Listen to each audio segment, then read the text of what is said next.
नमस्कार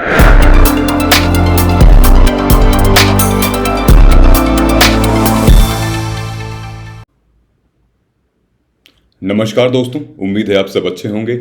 मैं सिद्धार्थ, आपका मेंटोर, स्वागत करता हूं आपका सिविल्स डेली के इस YouTube क्लासेस पर, जहां आज हम बात करेंगे यूपीएससी प्रीलिम्स और मेंस से जुड़ी कुछ इंपॉर्टेंट एंड रेलेवेंट टॉपिक पर from the Hindu editorial and oped section. तो दोस्तों, आज है 22 ऑफ फेब और दिन है मंगलवार यानी कि ट्यूसडे। ठीक है, इस चर्चा में आगे बढ़ने से पहले दो इंपॉर्टेंट इंफॉर्मेशन। पहली ये कि आज के हमारे एडिटोरियल में दो ऐसी न्यूज़ हैं जिसको हम बहुत डिटेल में कवर करेंगे और उनके क्या एस्पेक्ट हैं, क्योंकि ये दोनों करंट अफेयर्स और प्रीलिम्स, मतलब करंट अफेयर्स यानी प्रीलिम्स के पर्सपेक्टिव में और मेंस यानी कि जीएस पेपर्स के पर्सपेक्टिव में दोनों इंपॉर्टेंट है और मज़ेदार आर्टिकल है, सुनिएगा। दूसरा जो है वो रिलेटेड है हमारे एक ऑफर से रिलेटेड, हमारी एक स्कीम से रिलेटेड जो हम इंट्रोड्यूस करने वाले हैं, वो मैं आपको अभी बताता हूँ। तो सबसे पहले हम चलते हैं अपने क्वेश्चन की तरफ जो मैंने आपको कल दिया था। मैंने आपको ये रिक्वेस्ट किया था कि आप प्लीज़ कमेंट करके बताइए। ठीक है, so what role does article 350A article 350B plays. ठीक है, अच्छा मुझे एक और बात आप बता दीजिएगा कि ये जानना मुझे बहुत ज़रूरी है कि आप लोग मेरा वीडियो, मतलब हमारा एडिटोरियल, आप किस टाइम देखना पसंद करते हैं, सुबह, दोपहर, शाम या रात में। ठीक है, based on that we will create those videos. So एक कमेंट करके आप मुझे बता दीजिए, जो भी पोलिंग होगी जिस हिसाब से we will go on that. ठीक है, क्योंकि मैंने ऑब्जर्व किया है दोपहर, रात, शाम को फर्क पड़ता है काफ़ी, और आपके टाइमिंग के हिसाब से, तो जिसकी पोलिंग ज़्यादा होगी उस हिसाब से we will publish our videos. Okay, तो इन क्वेश्चंस का आंसर आप लोगों ने बहुत ही बखूबी दिया है, जहां पे आयुष ने आर्टिकल 350A के बारे में मेंशन किया है और डियाना ने भी मेंशन किया है, नितेश ने भी मेंशन किया है। So you guys are absolutely correct and right. इससे आप क्या कर सकते हो दोस्तों कि अपने नोट्स में ना, जब भी आप नोट्स बनाते हैं इन चीज़ों का, तो आप एग्जाम्पल्स लिख सकते हैं करंट अफेयर्स के। फॉर एग्जाम्पल आर्टिकल 350A और आर्टिकल 350B, ठीक है, ये कहाँ से उठ के आया है, ठीक है, क्या न्यूज़ थी वो, ठीक है, इंटरनेशनल मदर टंग डे था। सो ऐसे आप अपने मेंस के आंसर में ये इंश्योर कर सकते हैं, ये लिख सकते हैं कि due to following these events that has been happened in the last 1 year, or for example in the recently happening celebrated or pronounced or launched as a scheme and it has been enshrined in our Indian Constitution as well। तो ये एक content और context का बहुत अच्छी जुगलबंदी हो सकती है।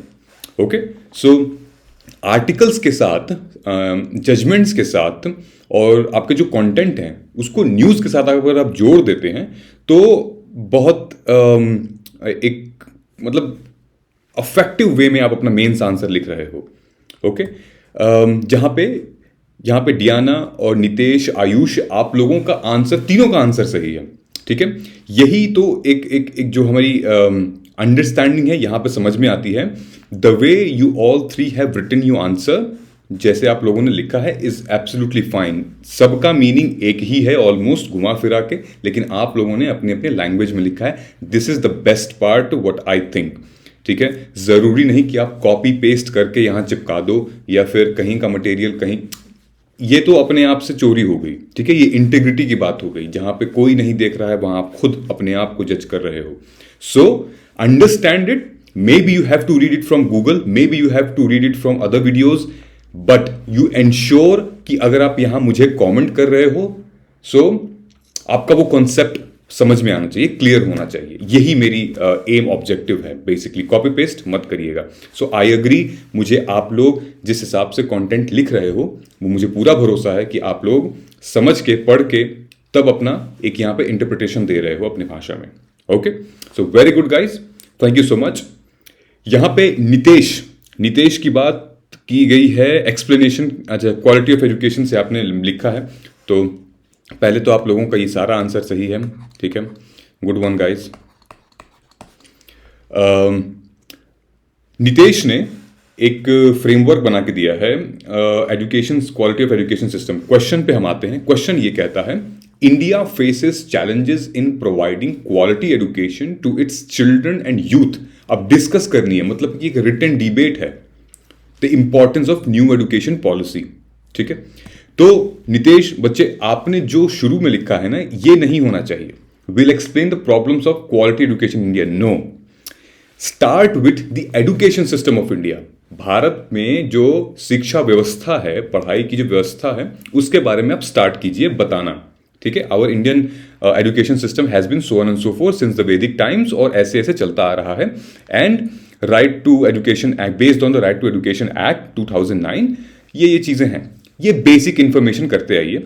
एक आपका जो इंट्रो होगा वो ये इंश्योर करेगा कि आने वाला जो कंटेंट नीचे, मतलब कि बॉडी कंक्लूजन वगैरह है, उसमें आप क्या बात करोगे। समझ में आई बात? ठीक है, प्रॉब्लम्स आप यही मेंशन नहीं कर दोगे। प्रॉब्लम्स के लिए बॉडी है आपकी, और बॉडी में जैसे आपने लिखा है issues in Indian education system, that is fine, but I have always recommended that pick the keywords from the question itself. Okay, what are the, जैसे यहां पे लिखा है कि India faces challenging in providing quality education, so you have to mention that the challenges against quality education अब in children's और in youth.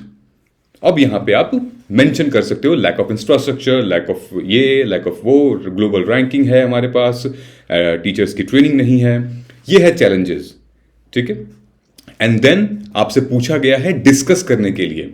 ठीक, तो एक विवेक, मतलब कि एक पॉजिटिव नेगेटिव एस्पेक्ट आएगा जब भी डिबेट का मुद्दा आएगा, तो आपको यहाँ पे गवर्नमेंट इनिशिएटिव्स भी मेंशन करनी चाहिए। और आपको यहाँ पे जैसा कि आपने नेशनल एजुकेशन पॉलिसी लिखा है, ये हमारे क्वेश्चन का सेकंड पार्ट है। ठीक है, क्योंकि 250 वर्ड का है तो हमें डिवाइड करना है। Discuss the importance of new education policy. यहां से आपका आंसर सही है। ठीक है, ये आंसर ठीक है। नेशनल एजुकेशन पॉलिसी आपने बिल्कुल पढ़ा होगा तो आपको पता होगा ये सारी चीजें। ठीक है, and conclusion on a positive note. ठीक है, कंक्लूड आप कैसे करोगे? कंक्लूड आप एक सजेशन देते हुए भी कंक्लूड कर सकते हो कि considering the above fact that we agree with this statement, however we need to ensure these and these policies should be implemented and should be accountable, should we keep adhering to these। अगर हम ऐसी चीज़ों को accountable और responsible के तरीके से करेंगे तो ये सारी चीज़ें इंश्योर हो जाएंगी, मतलब कंप्लीट हो जाएंगी। ठीक है, अगर आप SDG गोल्स वगैरह हैं तो ये आप मेंशन कर सकते हो उसमें। आई होप समझ में आया होगा। ठीक है, कोई क्वेश्चन होगा पूछ लीजिएगा। हम एक और चर्चा के ऊपर बात करेंगे। कल सुभाष ने बहुत ही लंबा चौड़ा एक मैसेज किया है यूट्यूब पे, और सुभाष, सबसे पहले तो थैंक यू सो मच कि आपने ये कंसर्न रेज किया, एंड आई लिटरली अप्रिशिएट। बहुत बच्चे शर्माते हैं, बहुत बच्चे घबराते हैं मन की बात, दिल की बात कहने में। ठीक है, तो आपका जो कंसर्न है बहुत जेन्युइन है। आई respect the way you have you come forward, और आपने मेंशन किया। देखो सुभाष, मुझे भी पता है कि मैं हिंदी में बोलता हूं और इंग्लिश का ये पूरा कंटेंट है। ठीक है, सी हमारी शुरू से ही हमारा इंडिया एक मिक्स्ड कल्चर में रहा है। हम होमोजीनियस नहीं हैं। ठीक है, हम फ्रांस, हम US, हम इटली जैसे नहीं हैं। ओके, ये आपको समझना पड़ेगा। आप खुद भी देखो, जब आपका बर्थ भी हुआ होगा ना, आसपास कहीं ना कहीं वो मिक्स्ड कल्चर, मिक्स्ड इकोनॉमी रही होगी। भारत एक मिक्स्ड इकोनॉमी है, मिक्स्ड कल्चर है। खेती बाड़ी भी मिक्स्ड ही होती है। एक जमीन पे डिवाइड करके भी खेती बाड़ी होती है। ठीक है, तो सब यहाँ पे एक मिक्स्ड कल्चर फॉलो होता है। हेट्रोजीनियस सोसाइटी है हमारी। ठीक है, तो ये जरूरी नहीं कि आप कुछ चीजें उसी भाषा में समझ के और वही लिखो। इंग्लिश, अंग्रेजी भाषा ये एक कॉमन मीडियम है, बहुत ही कॉमन मीडियम है। हाँ, ये आपके प्राइड या सक्सेसफुल होने का प्रमाण नहीं है। ठीक है, जैसे कि आप या फिर कई लोग हिंदी में बहुत अच्छा बोलते हैं, बहुत अच्छा सुनते हैं, बहुत अच्छा लिखते हैं, बट दैट डजंट मीन कि वो सक्सेसफुल हैं या फिर वो एक प्रमाण है सक्सेसफुल होने का। नहीं, ऐसा नहीं।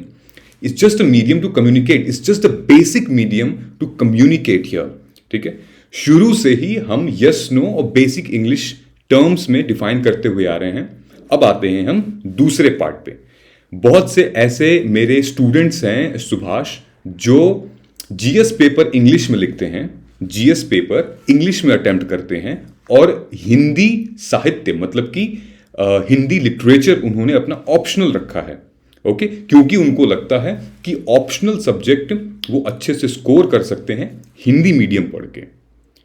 तो ये जो बैलेंस आपको बनाना पड़ेगा। Of course there will be material available in the market, but ये बैलेंस आपको इंश्योर करना पड़ेगा। और जो इस चैनल पे हम बता रहे हैं वो एक कॉम्प्लेक्स कॉन्सेप्ट को सिंप्लीफाई कर रहे हैं, both Hindi and English language. Okay, एक हिंदी का टीचर भी पढ़ाते पढ़ाते अंग्रेजी शब्द बोलता है, और एक इंग्लिश का टीचर भी, इंडिया की मैं बात कर रहा हूं, पढ़ाते पढ़ाते हिंदी शब्द बोलता है। ठीक है, आप अपने यूपीएससी के जीएस पेपर में हिंदी जब लिखोगे, जब जीएस का आंसर लिखोगे, तो बहुत सारे आप इंग्लिश के टर्म्स, तकनीकी टर्म्स भी आप लिख सकते हो। ठीक है, जैसे कि आप स्टॉक, हिंदी में स्टॉक्स लिख सकते हो, शेयर बाजार आप लिख सकते हो, जैसे कि आप कन्वेंशनल चीजें आप लिख सकते हो, हिंदी में कन्वेंशनल लिख सकते हो वहां पे। ठीक है, आप ग्लोबल वार्मिंग भी हिंदी में, मतलब मैं आपको एग्जाम्पल्स दे रहा हूं that you can write these things because this has been in our Indian culture since long. हाँ, आपको इंग्लिश नहीं लिखना है जैसे आपने लिखा है यहाँ पे, वैसे नहीं लिखना है। ठीक है, तो एक बेसिक कंसेप्ट है कि हम समझते हैं टॉपिक को बहुत ही लेमन लैंग्वेज में, आसान भाषा में। आप फिर अपने हिंदी भाषा में या फिर कोई अपनी इंग्लिश भाषा में उसको फिर इंटरप्रेट कर सकता है पेपर पे। सोचने समझने की प्रक्रिया हमारी हिंदी में है, ज़्यादा है, इसलिए हम हिंदी ज़्यादा यहाँ पे इस्तेमाल कर रहे हैं। However we are using simultaneously English as well because हम उस एनवायरनमेंट में रहे हैं। ठीक है, 1700 शताब्दी से जब से ईस्ट इंडिया कंपनी आई थी तब से लेके, तो फिर हमारे जीन्स में, हमारे ब्लड में वो सारी चीज़ें हो गई हैं। ये एक कल्चर वाली बात। ठीक है, तो आई होप अगर आपको ये चीज़ें समझ में आई होंगी, एंड आई एम श्योर कि आप कनेक्टेड रहेंगे हमसे। और सिंस आपने कहा कि 2 महीने से आप कनेक्टेड हैं, so I am glad that we are adding values to your education and to everybody. ठीक है, चलिए दोस्तों, अब हम आगे बढ़ते हैं। ये है हमारे स्मैश मिलिम, स्मैश मंथन, समाचार मंथन के कुछ प्रोग्राम्स। और इससे रिलेटेड मैं आपको कुछ बताना चाहता हूँ। आप लोग इतना डिटेल में लिखते हैं, इतना डिटेल में आप लोग कंसिस्टेंट रहते हैं और फॉलो करते हैं हमें। आप सबके लिए एक खुशखबरी आने वाली है। महज 2 से 3 दिन में मैं कुछ अनाउंस करने वाला हूं। एक कोई प्रोग्राम है, एक स्कीम है, सिर्फ आपके लिए, क्योंकि ये ऐसा किसी भी चैनल पे आज तक किया नहीं गया है। तो आपके मेहनत को देख के, आपके डेडिकेशन को देख के एक प्रोग्राम है, एक ऐसा सरप्राइज है आपके लिए, जो कि हम पब्लिश करने वाले हैं 1 से 2 दिन के अंदर। सो बने रहिएगा हमारे साथ और हमारी वीडियोस देखते रहिएगा, सो दैट यू विल गेट कि हमारा जो सरप्राइज है आपके लिए वो क्या है। ओके, चलो शुरू करते हैं। लाइक, सब्सक्राइब, शेयर जरूर करिएगा। ये आप बोलने की जरूरत नहीं है, लेकिन मैं बोलता हूं। प्लीज, अगर हमारी वीडियोस आपको नॉलेज दे रही है, वैल्यू प्रोवाइड कर रही है, समझ में आ रहा है, इंस्पायर हो रहे हैं आप हमसे, प्लीज आप सब्सक्राइब कीजिएगा और press the bell icon so that you receive the daily notification. अब हम आते हैं आज के एडिटोरियल पे। ठीक है, आज 2 एडिटोरियल इंपॉर्टेंट यहां पे है। Red pen moment for corporate governance और दूसरा है इंटरनेशनल लॉ। सबसे पहले हम कवर करेंगे इंटरनेशनल लॉ। भारत और चीन से के जो संबंध हैं उसमें कुछ अब देखने को मिला है। एक नया अपडेट है। कोई जब हमारे foreign minister Shri S Jaishankar Prasad sir, वो अभी रिसेंटली क्वाड मीटिंग हुई थी उसमें, और 2-3 दिन पहले उन्होंने एक स्टेटमेंट जारी किया था। तो उसी बेसिस पे आज हम ये समझेंगे कि ऐसा क्या है, ऐसा कौन सा कानून है जो कि चाइना हमेशा तोड़ते हुए आया है और इंटरनेशनल लॉ का सहारा लिया है, इवन इंटरनेशनल लॉ तोड़ने के लिए। ठीक है, तो ऐसी कौन सी चीजें हैं जहां पे चाइना वॉयलेट कर रहा है, और ये हमारा इंपॉर्टेंट है जीएस पेपर 2 के लिए, जीएस पेपर 3 के लिए भी। ठीक है, क्योंकि ट्रेड और कॉमर्स आ जाता है उसमें। तो हम सबसे पहले इस आर्टिकल पे चलते हैं कि use international law and call out China's violation. ठीक है, तो शुरू करते हैं आज का आर्टिकल। दोस्तों ये है प्रीलिम्स और मेंस से रिलेटेड पूरा का पूरा आर्टिकल। ये क्वाड मीटिंग जो हुई थी अभी उससे रिलेटेड है, लेकिन ये आर्टिकल क्वाड पे नहीं है, क्वाड से रिलेटेड है। ये क्वाड बनता है भारत, ऑस्ट्रेलिया, ये जापान है और ये है United states of America. 4 countries को मिला के क्वाड नेशन बनते हैं।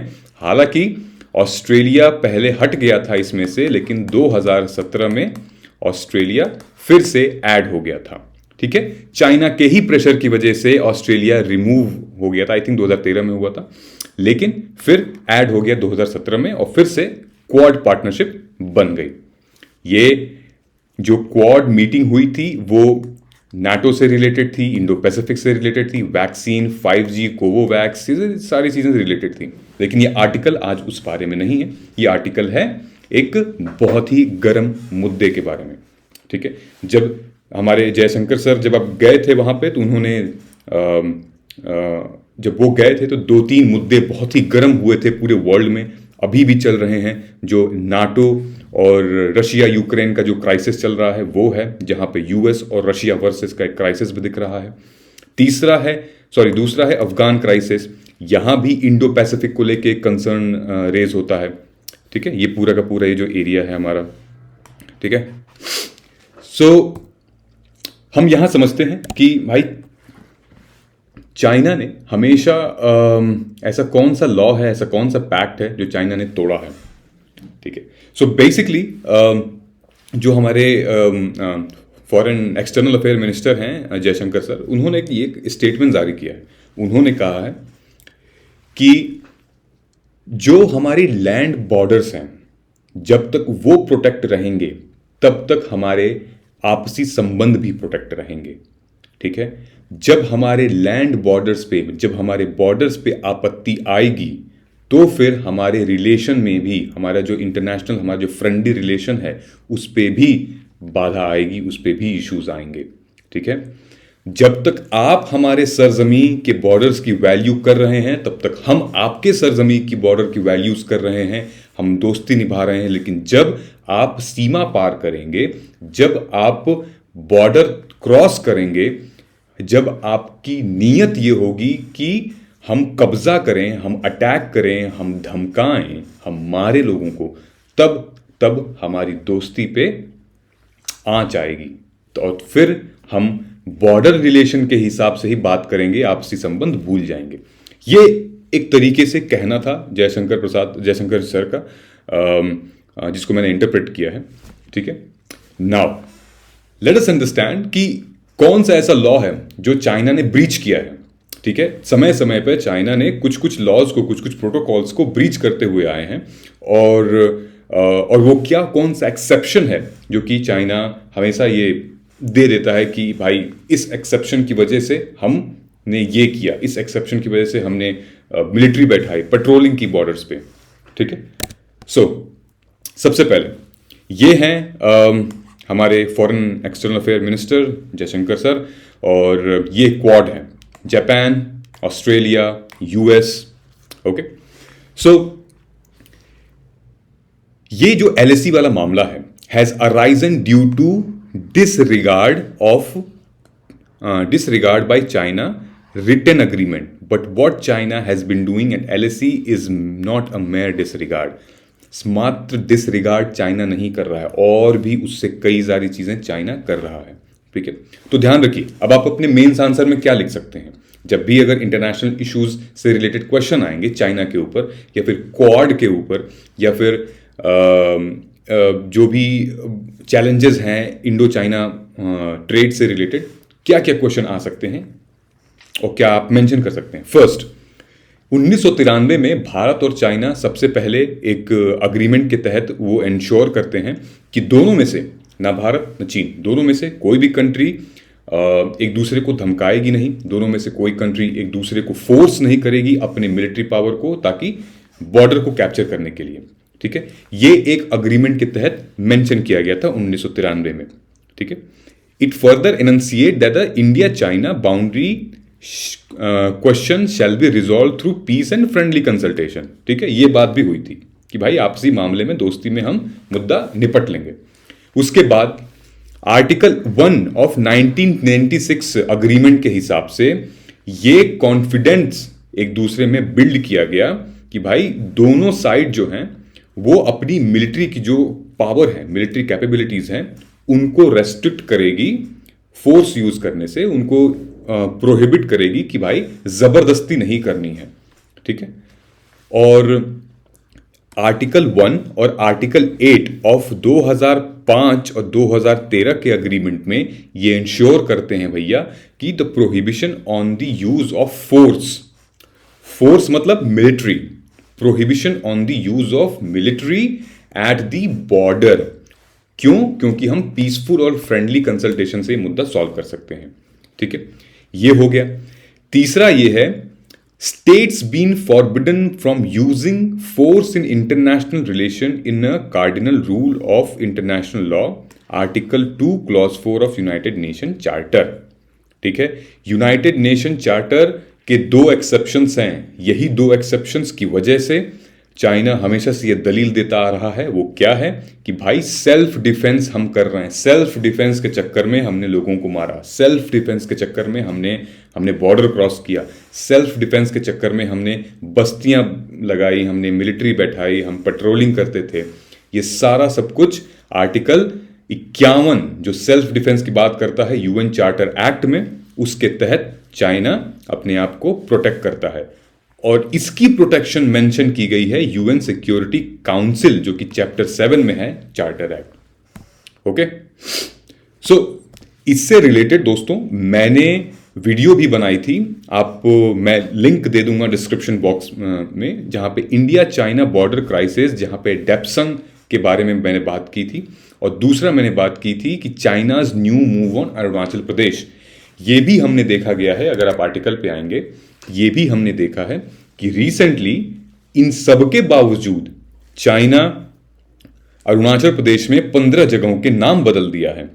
चाइना डेप्संग जो ये हाइट है, ठीक है, जो सल्टोरो रिज है डेप्सन लद्दाख के पास, कितने शहर बसा चुका है। चाइना ने रोड बना रखी है, मिलिट्री एक्सरसाइज चलती है उनकी, प्रैक्टिस चलती है उनकी। ठीक है, क्यों चलती है? आखिर कुछ तो होगा उनके मन में, कुछ तो होगा उनके जहन में। ठीक है, और उन्होंने 1993 में, 1996 में, 2005 में, 2003 में, हर बार उन्होंने अग्रीमेंट के तहत ये इंश्योर किया है कि भाई हम फोर्स नहीं यूज करेंगे, हम धीरे धीरे मामला आगे बढ़ाएंगे फ्रेंडली नेचर के थ्रू। ठीक है, तो ये पूरा का पूरा जो मामला है मैंने आपको अभी बता दिया है। इसमें यही कहा गया है कि दोनों तरफ से जो मिलिट्री फोर्सेस हैं उनको रोका जाने की बात की गई थी, और article 3 of 1966 agreement specifically required the two side to reduce the combat tanks, vehicle, missile, mortars, big mortar guns. ठीक है, China has not compiled with these legal requirements instigating India to beef up the military deployment. ठीक है, जब China खुद पीछे नहीं हट रहा है तो फिर भारत कैसे हट सकता है? भारत को भी तो हमें भी तो प्रोटेक्ट करना है ना अपने बाउंड्रीज को, अपने बॉर्डर्स को। तो ये इंश्योर करता है कि ना तो वो हट रहे हैं, उनकी वजह से हम हट नहीं पा रहे हैं वहां पे, तो एक पीस, एक फ्रेंडली नेचर नहीं हो पा रहा है। ठीक है, सो यहां पे एक मुद्दा आता है वेपनाइजिंग ग्लोबल लॉ। ठीक है, हम ग्लोबल लॉ को वेपनाइज कर रहे हैं, जो कुछ एक्सेप्शंस दिए गए हैं उसकी आड़ में हम वॉयलेट कर रहे हैं हम इंटरनेशनल ट्रीटीज को, इंटरनेशनल लॉज को। देखिए दोस्तों, चाइना एक सोशलिस्ट इकोनॉमी है, समाजवाद की इकोनॉमी है, मतलब कि वो लिबरल डेमोक्रेसी को फॉलो नहीं करता है। भारत, जो क्वाड नेशंस हैं, ऑस्ट्रेलिया, भारत, यूएस, जापान, ये एक लार्जेस्ट डेमोक्रेसीज हैं पूरे वर्ल्ड में, और यही इंश्योर करती हैं इनको साथ में काम करने से। तभी क्वाड का निर्माण हुआ था। जापान के फॉर्मर प्रेसिडेंट थे, उन्होंने इसका निर्माण किया था क्वाड का। ठीक है, लेकिन चाइना कहा जाता है जो लॉ है, जो कानून है, वो अपने स्टेट को प्रोटेक्ट करने के लिए यूज करता है। अगर हम प्रिसाइसली बोलें तो चाइना का जो कानून है वो कम्युनिस्ट पार्टी को प्रोटेक्ट करने के लिए बना हुआ है और बनता आ रहा है, और उस हिसाब से अमेंडमेंट होती है। मतलब Chinese Communist Party is equal to law, law is equal to Chinese Communist Party, जो एंश्योर करती है कि भाई हम रूल करेंगे। इसलिए एक अथॉरिटेरियनिज्म है वहां पे, चाइना पे लिबरल डेमोक्रेसी नहीं है जैसे कि यूएस है, जैसे कि इंडिया है। ठीक है, यूएस बहुत लिबरल है, चाइना इज एन एक्सेप्शनलिज्म। ठीक है, बहुत एक्सेप्शंस में चाइना जीता है। सो यही बात की गई है कि रूल ऑफ लॉ इसलिए बना गया है कि जो राज्य हैं उनकी मतलब अनलिमिटेड पावर्स को कैप किया जाए, जो कि यूजलेस पावर वो जनता के ऊपर, समाज के ऊपर डालेंगे, उसको कैप किया जाए, उसको कंट्रोल किया जाए। इसलिए रूल ऑफ लॉ होता है। लेकिन चाइना में ये चीज कंट्रोल की जाती है चाइनीज कम्युनिस्ट पार्टी, ठीक है, सीसीपी के थ्रू। और China weaponizing international law to further the will of CCP, यानी कि जो भी प्रेसिडेंट वहां के होते हैं। ठीक है, तो पहली ऐसी मुद्दा देखा गया था जब चाइना ने बहुत ही खुलेआम विरोध किया था, खुलेआम मना किया था 2016 के फिलीपींस आर्बिट्रेशन, फिलीपींस से जो रिलेटेड एक मैरिटाइम डिस्प्यूट हुआ था 2016 में, उसमें चाइना ने खुलेआम उसके अगेंस्ट में बोला था कि that maritime dispute between two side is a South China Sea. ठीक है, खुलेआम यहाँ पे UN convention on the law of sea Philippines के खिलाफ बोला था। सेकंड जो है, जब हम देखा गया है कि defender of international law at the World Trade Organization, basically China जो है वो वर्ल्ड ट्रेड ऑर्गेनाइजेशन के आड़ में बहुत सारी ऐसी इंटरनेशनल लॉज हैं जो कि उनको वॉयलेट करता है। ठीक है, लेकिन वर्ल्ड ट्रेड ऑर्गेनाइजेशन में एक बात कही गई है और ये बात चाइना इंश्योर फॉलो करता है, वो क्या है? Mercantilism. What does mercantilism means? वैसे तो मेरा मन था कि आप लोगों से पूछने का व्हाट डज मर्केंटाइलिज्म मीन्स, लेकिन फिर भी मैं आपको यहाँ पे बहुत डिटेल में बता देता हूँ संक्षेप में। कोई भी कंट्री जो अपनी इकोनॉमी को ऐसे ग्रो करना चाहती है जहां पे एक्सपोर्ट ज्यादा हो और इंपोर्ट कम हो, ठीक है, एक्सपोर्ट में कंपटीशन हो कि बाहर भेजो सामान, इधर से उधर खूब मैन्युफैक्चरिंग करो, और इंपोर्ट कम हो, मतलब कि एक एक्सेप्शनलिज्म वाला माहौल चल रहा है। और आत्मनिर्भर बेसिकली तो यही होता है कि जितना ज्यादा हम एक्सपोर्ट करें, जितना ज्यादा हम मैन्युफैक्चर करें, तो ये वो इकोनॉमी होती है मर्केंटाइलिज्म, जो कि एक्सपोर्ट ज्यादा करती है, इंपोर्ट कम करती है। और चाइना इसी को फॉलो करता है, यही पॉलिसी है चाइना की। ठीक है, therefore they are non transparent, they are complex economic system. ठीक है, क्यों? क्योंकि they provide illegal subsidies, manipulating currency to make export competitive, stealing intellectual property and forcing companies to transfer technology. Okay, now Bharat अब क्या कर सकता है? Bharat, what is India's lawfare? ठीक है, एक वॉरफेयर होता है, एक लॉफेयर, मतलब कि कानून की जंग, और एक वॉरफेयर, जंग की जंग। तो जो कानून है भारत का, वो क्या कर सकता है? सबसे पहले तो ये इस आर्टिकल में ये मेंशन किया गया है, अगर मैं इस आर्टिकल पे जाऊं तो इस आर्टिकल में ये मेंशन किया गया है कि सबसे पहले इंडिया को इंटरनेशनल लॉ के तहत, ठीक है, वर्ल्ड फोरम में एक आवाज उठानी चाहिए कि भाई चाइना ऐसा ऐसा कर रहा है।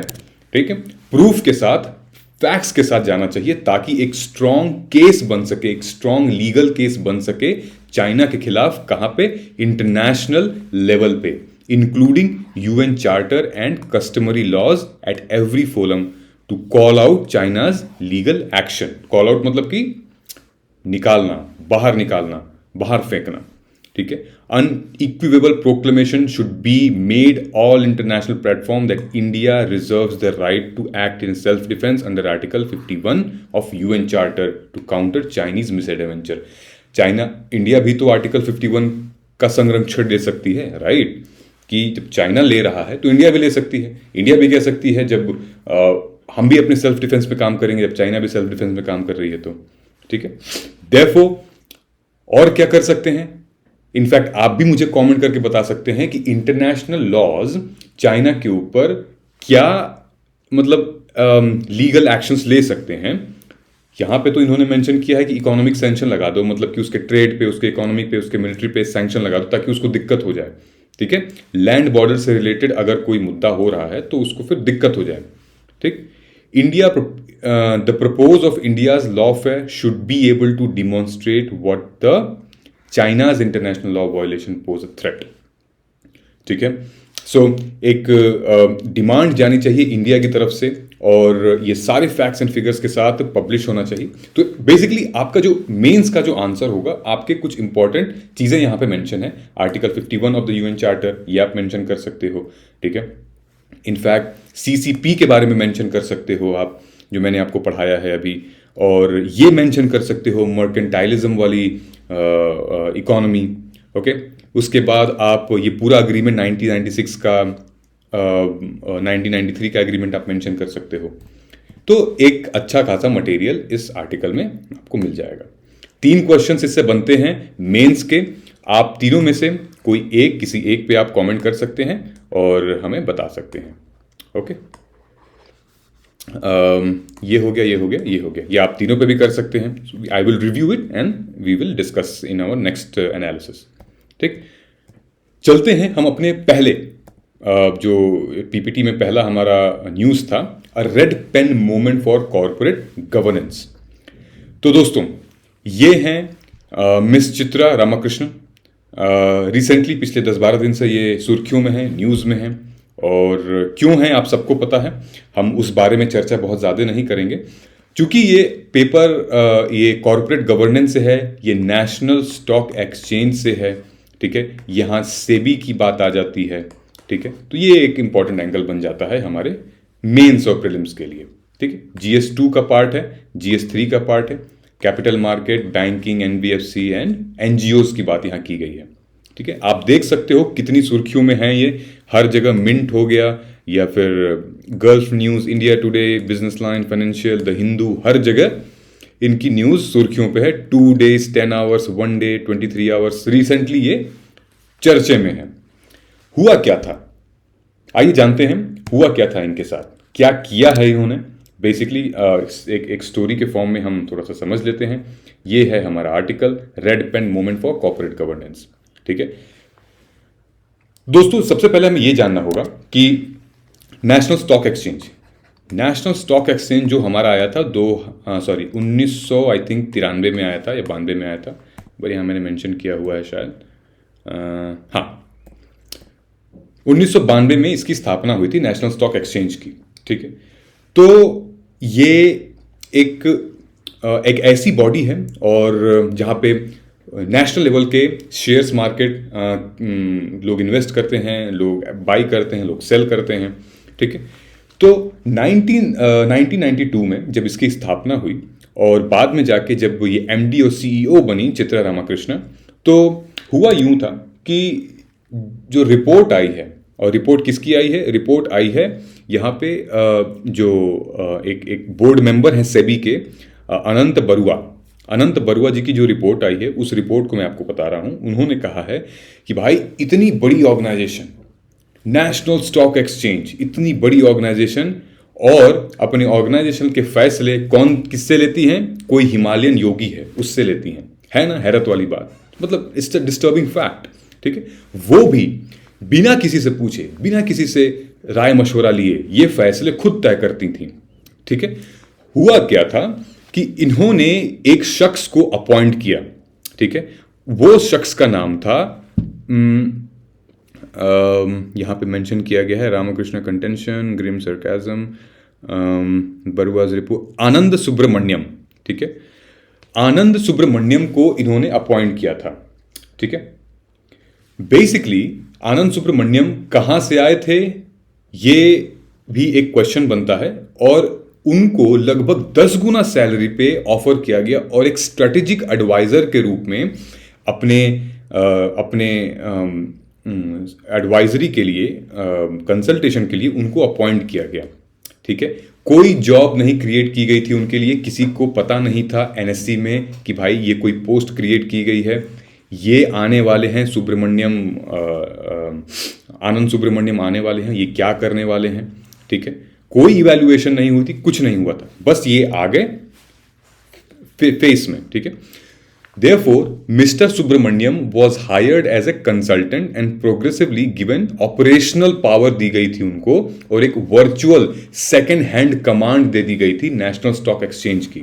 ठीक है, और जो भी की मैनेजमेंट फैसले थे वो दोनों लोग मिल के लिया करते थे। ठीक है, तो बाद में ये पता चलता है कि ये हैं सुब्रमण्यम, जो आनंद सुब्रमण्यम हैं, ये हैं उनके हिमालयन योगी, ये वो खुफिया आदमी हैं जिनसे मैडम राय मशवरा लिया करती थी। ठीक है, लेकिन ये मुद्दा उछल के इसलिए आया क्योंकि नेशनल स्टॉक एक्सचेंज, जहां पे बड़े बड़े स्टेक होल्डर्स हैं, बहुत बड़े बड़े स्टेक होल्डर्स हैं, और हमारी गवर्नमेंट भी इससे कहीं ना कहीं एसोसिएटेड है, तो एक इतनी रेप्यूटेड बॉडी हमारे भारत की, वो जब कुछ ऐसे काम करेगी, ठीक है, हालांकि बहुत ज़्यादा इंस्टीट्यूशनल या फिर फंक्शनल बहुत नुकसान नहीं हुआ है, ठीक है, लेकिन एक स्ट्रॉन्ग मैसेज सोसाइटी को जा रहा है। स्ट्रॉन्ग मैसेज सोसाइटी को ये जा रहा है कि भाई जो कॉरपोरेट है, कॉरपोरेट जो ऑफिसेज हैं, वो कैसे रन कर रहे हैं। ठीक है, ये पूरी की पूरी इस आर्टिकल में यही बात की गई है कि जो मैनेजेरियल रॉन्ग डूइंग्स हैं वो हाईलाइट करना बहुत ज़रूरी है। ठीक है, एक मैनेजेरियल मिसकंडक्ट नाम से शब्द चलता है कॉरपोरेट में, वो क्या है? तो मैनेजेरियल मिसकंडक्ट यही होता है कि भाई आप उस लेवल पे आप हो और आपको एक, आपके अंदर एक लीडरशिप क्वालिटी नहीं है, आप ओपेक हो, ट्रांसपेरेंट नहीं हो, और बिना आप बोर्ड ऑफ डायरेक्टर के एडवाइस लिए आप ये सारी चीज़ें कर सकते हो। तो मैं इस आर्टिकल को इसलिए भी उठाया हूं दोस्तों, क्योंकि हमारी बहुत सी ऐसी ऑर्गेनाइजेशंस हैं जिन पे, प्राइवेट ऑर्गेनाइजेशंस हैं जो कॉरपोरेट ढंग से चलती हैं, लेकिन हमारे भारत में, इंडिया में बहुत उनका योगदान रहा है, कंट्रीब्यूशन रहा है, और डायरेक्टली इनडायरेक्टली हमारे पर्सनल लाइफ से, गवर्नमेंट से वो एसोसिएटेड है। ठीक है, तो क्या इस तरीके से अगर कोई कॉर्पोरेट ऑर्गेनाइजेशन रन करेगी तो ये क्या एक अच्छा मैसेज जाएगा सोसाइटी में? क्या और नई कंपनीज इसको फॉलो नहीं करेंगी? क्या एक नए हैबिट क्रिएट नहीं होगी? रामाकृष्णा जी इतना, चित्रा रामाकृष्णा इतना ऊपर हैं, नेशनल स्टॉक एक्सचेंज की एमडी सीईओ हैं, उनको किसी एक बंदे को हायर करना और ले आना गुप्त रूप से, और सारी चीज़ें उसको बताना, सारे डॉक्यूमेंट्स उसको शेयर करना, सारी रिपोर्ट्स उसके साथ शेयर करना, और फिर ये कहना कि मैं एडवाइस लेती हूँ, मैं कंसल्ट करती हूँ किसी एक्स पर्सन से जो कि एक हिमालय में बैठते हैं, तो ये तो एक बुलशिट है ना। ठीक है, और बाद में वो खुल के आता है कौन है बुलशिट, तो यही है मिस्टर आनंद सुब्रमण्यम। ठीक है, उनको ये सारी चीज़ें शेयर की जाती हैं, वो जो कहते हैं वो डिस्कशन के साथ होता है। तो ये एक टिपिकल प्राइवेट सेक्टर कंपनी का हिस्सा मतलब हो सकता है, और हुआ भी है इसमें, लेकिन हम कैसे इन चीज़ों से बचें, हम इन स्ट्रक्चरल प्रॉब्लम से कैसे बचें, ये हमें इंश्योर करना पड़ेगा। ठीक है, तो basically these are the some dysfunctional and ineffective things जो कॉर्पोरेट उसमें ऑफिसेज में होती हैं। और जब आप बोर्ड मेंबर्स वाले लेवल पे जाओगे ना, जब आप एम्प्लॉय होते हो, एग्जीक्यूटिव होते हो, टीम लीड, मतलब उस पोजीशन पे रहते हो, लेकिन जब आप बोर्ड मेंबर वाले पोजीशन पे जाओगे, जब आप स्टेक होल्डर वाली पोजीशन पे जाओगे, जब आप डायरेक्टर सीईओ वाले पोजीशन पे जाओगे, तो ये कुछ ऐसी चीजें होती हैं जहां पे लोग, बोर्ड मेंबर्स एक दूसरे को मतलब पॉइंट आउट करने के बजाय एक दूसरे का और सपोर्ट करते हैं। ठीक है, क्यों? यहां आप देख सकते हो कि गलती कहां कहां हुई। गलती ये हुई कि जो मिस्टर बरुआ डॉक्यूमेंट जिन्होंने जो मिस्टर बरुआ हैं जिन्होंने ये पूरा का पूरा निकाला है पर्चा चिट्ठा, इसमें उन्होंने अपने डॉक्यूमेंट में ये बताया कि कहां कहां कमियां हुई। ठीक है, कमियां यहां हुई कि after the board was inform that the irregularities in mister Subramanian's appointment, मतलब कि जब बोर्ड को पता चला कि सुब्रमण्यम जी के अपॉइंटमेंट में इरेगुलरिटी है, उसी वक्त उनको डिसीजन लेना चाहिए था कि भाई आप हटिए, या फिर कोई लीगल एक्शन लेना चाहिए था। ठीक है, लेकिन कोई लीगल एक्शन नहीं लिया गया, एक कॉन्फिडेंशियलिटी के ग्राउंड पे और एक सेंसिटिविटी के ग्राउंड पे मैटर को दबा दिया गया। दूसरा, डिस्पाइट जब रामाकृष्णा की जो ट्रांसग्रेशन है, मतलब कि जो इन्वॉल्वमेंट है, ठीक है, एक तरीके से इलीगल इन्वॉल्वमेंट हो रही है, ये पता होने के बावजूद भी उनसे रेजिग्नेशन नहीं लिया गया, जो हमारी मैडम है चित्रा रामकृष्णा, ठीक है, कोई एक्शन नहीं लिया गया। तीसरा, जो हमारी पब्लिक इंटरेस्ट डायरेक्टर्स हैं, जो कि नेशनल स्टॉक एक्सचेंज में पब्लिक इंटरेस्ट डायरेक्टर पीआईडीज होते हैं, जो कि अगर कोई भी दिक्कत आती है, कोई इमरजेंसी आती है, तो वो लोग सेबी को बताते हैं तुरंत कि भाई ये चीजें दिक्कत हुई हैं। वो लोग भी नहीं बताए थे सेबी को कि ये सारी चीजें हुई हैं। तो मतलब आप देख रहे हो कितना बड़ा फेलियर है। अब सेबी क्या करे इसमें? खैर, जब सेबी को भी पता चला तो सेबी ने भी उतना कुछ खास किया नहीं इसमें, ठीक है। तो ये सारा एक बड़ा स्ट्रक्चरल प्रॉब्लम है और ये किसी में भी हो सकता है। मतलब कहने का मतलब ये है कि एक प्राइवेट कंपनी अगर इंश्योर कर ले कि हम बात बाहर नहीं निकालेंगे, चाहे वो स्टेक होल्डर हो गए, बोर्ड ऑफ मेंबर हो गए, मैनेजिंग डायरेक्टर हो गए, सीईओ हो गए, तो बात बाहर नहीं निकलेगी। लेकिन जब भी एक तिनका भी उसका मार्केट में निकलेगा, एक अफवाह भी हल्की सी फैल जाएगी, तब ब्लंडर हो जाएगा, तब पता चलेगा कि नहीं, उस टाइम हमें ऐसा करना चाहिए था।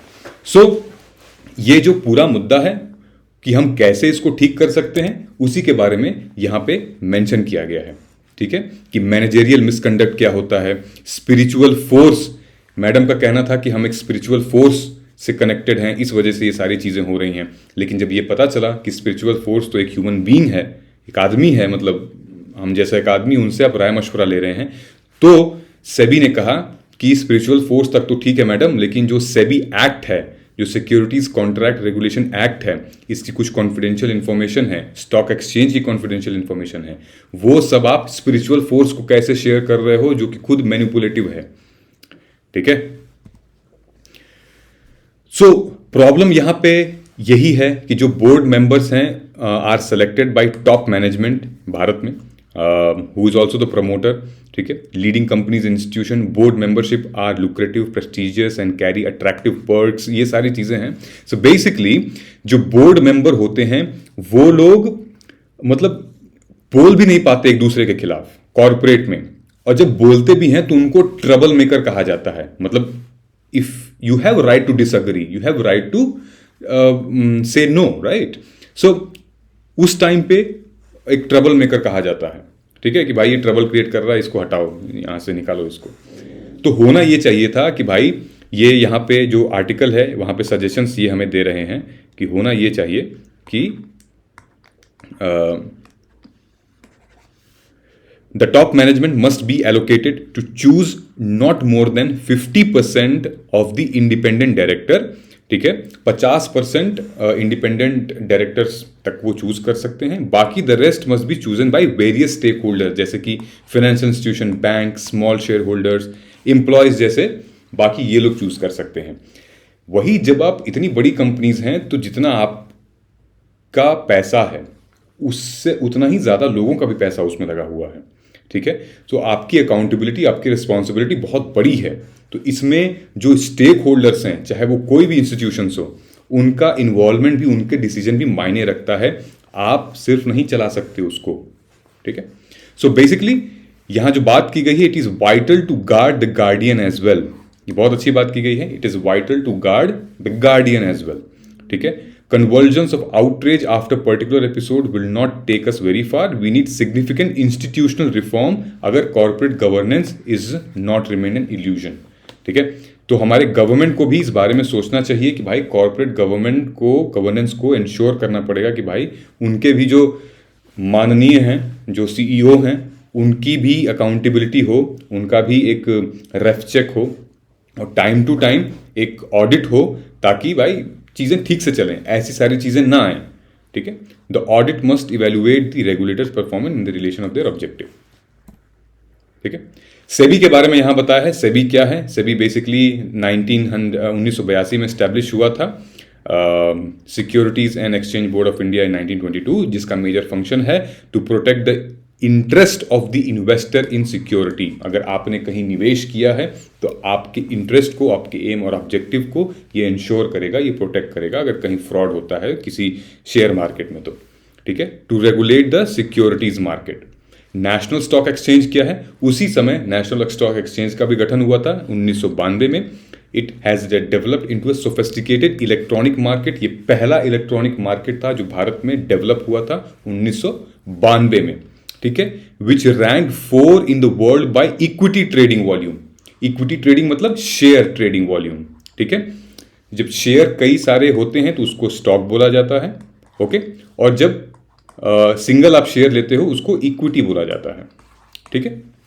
इक्विटी ट्रेडिंग वॉल्यूम में मतलब सिंगल शेयर ऐसे करके करते करते सबसे ज्यादा भारत चौथे स्थान पे है पूरे वर्ल्ड में, सबसे ज्यादा ट्रेडिंग यहाँ होती है, ठीक है। एनएसए ऐसा पहला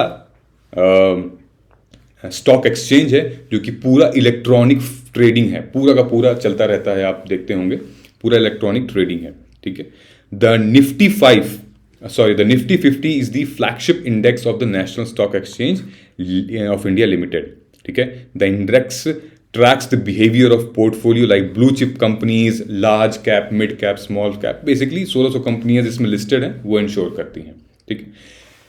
मार्केट मैन्युफैक्चर इंस्टीट्यूशन की बात की गई थी यहां पे, ठीक है। Infrastructure institution, market infrastructure institution 3 चीजें होती हैं। एक है स्टॉक एक्सचेंज, दूसरा है डिपॉजिटरीज, तीसरा है क्लियरिंग कॉरपोरेशन।